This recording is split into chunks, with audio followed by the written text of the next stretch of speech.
Cette semaine, l'IA a dit non à la guerre. Pas les humains, l'IA. Je vous raconte cette histoire, c'est super important.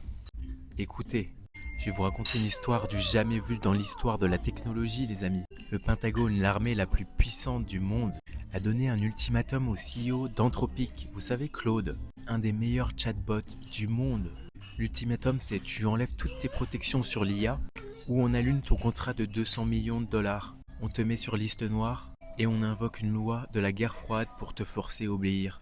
Et le CEO, Dario Amodei, retenez son nom, je pense que ça va être un des personnages les plus importants du 21e siècle. Il a dit on ne peut pas en bonne conscience accepter. Il a refusé. Pete Hegseth, secrétaire à la défense, alias le G.I. Joe des plateaux de Fox News, lui a donné jusqu'à vendredi 17h01. Et le mec a dit non. Pourquoi? Deux raisons. Une, les armes autonomes.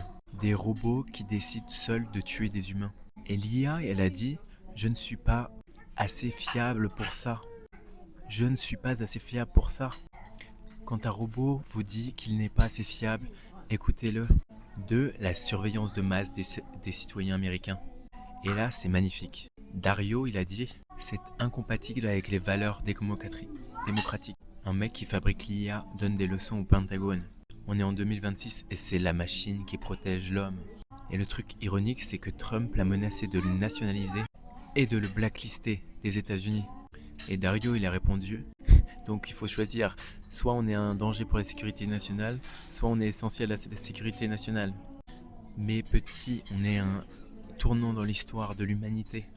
Le jour où les gens qui fabriquent l'IA sont plus sages que les gens qui ont le bouton nucléaire. Et c'est pas l'IA le problème,